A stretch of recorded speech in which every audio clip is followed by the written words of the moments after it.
পরিবারের প্রত্যেকটা সদস্যদেরকে চলা উচিত। যখন আমাদের পরিবারের প্রত্যেকটা সদস্যবৃন্দ ইসলামী নিয়ম ব্যবস্থায় চলবে, তখন ওই পরিবারটি কেবলমাত্র ইসলামী পরিবার হিসেবে আখ্যায়িত করা হবে। সম্মানিত হাজির, একজন পরিবারের যে কর্ণধার হবে, তার পরিবারের প্রত্যেকটা সদস্যবৃন্দের সাথে উত্তম ব্যবহার করতে হবে। ইসলাম কখনো জোর জবরদস্তি করে বাস্তবায়ন হয় না। এই জন্য পরিবারের কর্ণধারের উচিত হবে প্রত্যেক সদস্যবৃন্দের সাথে, তার স্ত্রীর সাথে, তার সন্তানের সাথে এবং পরিবারের অন্যান্য সদস্যদের সাথে উত্তম ব্যবহার করা। কারণ আল্লাহ সুবহানাহু ওয়া তাআলা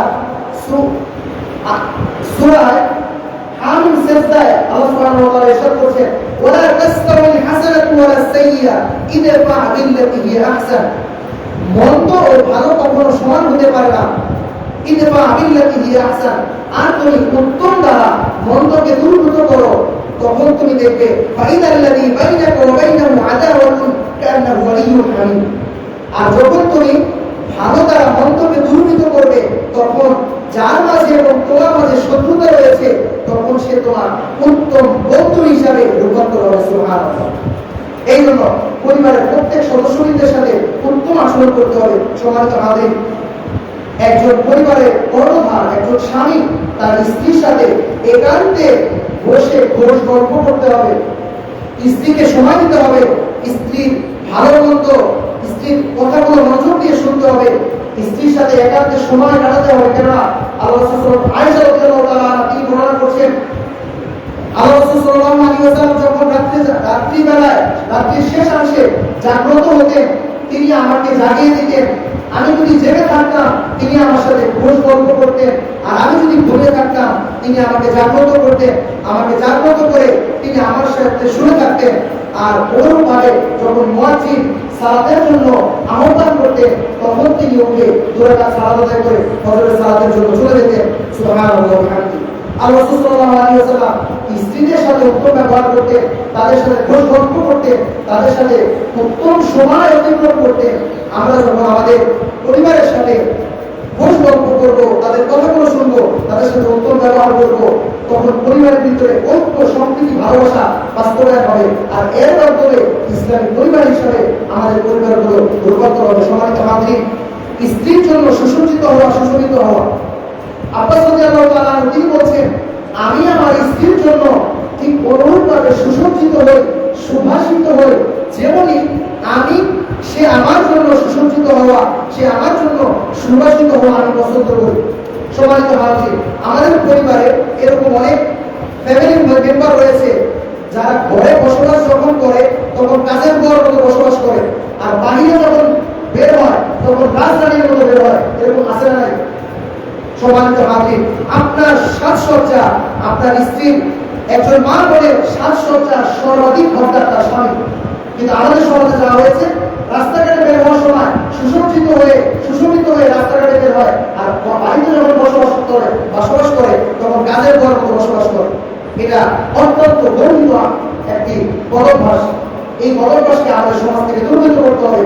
ইসলামী পরিবার গঠনে এইরকম বদভ্যাস থাকতে পারে না।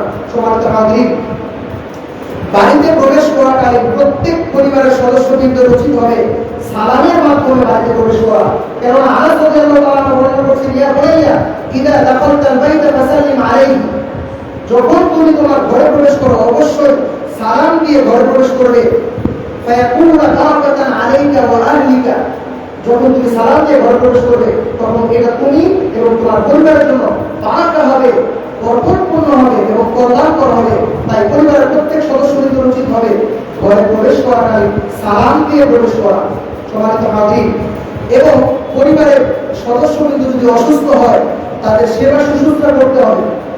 আমাদের এই সমাজে অনেক বদভ্যাস রয়েছে, একজন পরিবারের সদস্য সে সুস্থ থাকাকালীন সবার প্রয়োজন পূরণ করতেছে, সবার কাজ করে দিতেছে, কিন্তু সে যখন অসুস্থ হয় তার প্রয়োজন আর কেউ পূরণ করার চেষ্টা করে না, তাকে আর কেউ দেখতে পারে না। অসুস্থ হলে তার কোনো মূল্যায়ন থাকে না। অথচ আল্লাহ রাসূল সাল্লাল্লাহু আলাইহি ওয়াসাল্লাম ওসমান ইবনে আফফান রাদিয়াল্লাহু তাআলা আনহুকে বলেন, ওসমান রাদিয়াল্লাহু তাআলা আনহু বদর যুদ্ধে উপস্থিত হতে পারেনি, কেননা আল্লাহ রাসূল সাল্লাল্লাহু আলাইহি ওয়াসাল্লামের কন্যা সন্তান অর্থাৎ ওসমান রাদিয়াল্লাহু তাআলা আনহুর স্ত্রী তখন অসুস্থ ছিলেন, তিনি তার সেবা শুশ্রূষা করার জন্য বদর যুদ্ধে উপস্থিত হতে পারেনি। তখন আল্লাহ রাসূল সাল্লাল্লাহু আলাইহি ওয়াসাল্লাম বললেন, তুমি বদর যুদ্ধে উপস্থিত হতে না পেরেছো তো কি হয়েছে, তুমি তোমার স্ত্রীর সেবা শুশ্রূষার মধ্যে ব্যস্ত ছিলে। বদর যুদ্ধে সমপরিমাণ সওয়াব এবং বদর যুদ্ধে উপার্জিত গনিমতের সমান ভাগ তুমি পাবে। সুবহানাল্লাহ। এই জন্য আমাদের পরিবার যখন অসুস্থ হয় তাদের সেবা শুশ্রূষা করা, তাদের সেবা যত্ন করতে হবে। তাহলেই আমাদের পরিবার ইসলামী পরিবার হিসাবে সুগঠিত হবে, রূপান্তর হবে। আমাদের পরিবার ইসলামী পরিবার হিসেবে আখ্যায়িত হবে। সম্মানিত হাজির, স্ত্রীকে সহযোগিতা করা, পরিবারের সদস্যবৃন্দের কাজে সহযোগিতা করা। আল্লাহ রাসূল সাল্লাল্লাহু আলাইহি ওয়াসাল্লাম তিনি নিজের কাজ নিজে করতেন। আয়েশা রাদিয়াল্লাহু তাআলা আনহা একাধিক হাদিস বর্ণনা করা হয়েছে, একাধিক হাদিস বর্ণিত হয়েছে। আয়েশা রাদিয়াল্লাহু তাআলা আনহা তিনি বলেছেন, আল্লাহ রাসূল সাল্লাল্লাহু আলাইহি ওয়াসাল্লাম যখন সালাত শেষ করে ঘরে ফিরতেন, তার বাহিরের কাজ শেষ করে ঘরে ফিরতেন, তখন তিনি আমাদের ঘরের কাজে সহযোগিতা করতেন। তিনি তার নিজ হাতে তার জুতা ঠিক করতেন, নিজ হাতে জুতা সেলাই করতেন। এভাবে তিনি তার নিজের কাজ নিজে করতেন এবং পরিবারের কাজে সহযোগিতা করতেন। আজকে আমাদের অবস্থা এরকম হয়েছে, বাহির থেকে চাকরি করে এসে আমি খুব বাহাদুর, আমি আমার স্ত্রীর কাজে সহযোগিতা করবো তো দূরের কথা, আমি পায়ের উপর পা তুলে বসে এই চা দাও, পানি দাও, সময় মতো খাবার দাও, না হলে আমরা আবার আগামী করি, এরকম আছে না নাই? আর এই পদক্ষেপকে বাস্তবায়ন করে পদক্ষেপকে বহাল থেকে কখনো ইসলামী পরিবার বাস্তবায়ন করা সম্ভব নয়। সম্মানিত হাজির, তাই স্ত্রীদেরকে, পরিবারের সদস্যবৃন্দদেরকে তাদের কাজে সহযোগিতা করতে হবে। সম্মানিত হাজির, স্ত্রী এবং পরিবারের সদস্যবৃন্দের সাথে প্রত্যেকটা কাজে কর্মে পরামর্শ করতে হবে। কারণ আল্লাহ তাআলা কোরআনে ইরশাদ করেছেন, ওয়াশাওরিহুম ফিল আমর, তোমরা তোমাদের পরিবারের বড়দের সাথে কোনো কাজে পরামর্শ করো। আর আমরা কি করি? বাহিরের মানুষের সাথে পরামর্শ করি, অন্য সমস্ত লোকদের সাথে পরামর্শ করি, আমাদের স্ত্রীদের সাথে পরামর্শ করি না। আর কাজে যখন ব্যর্থতা হয় তখন আমাদের স্ত্রী সন্তানদের, পরিবারদের মধ্যে সেই ব্যর্থতা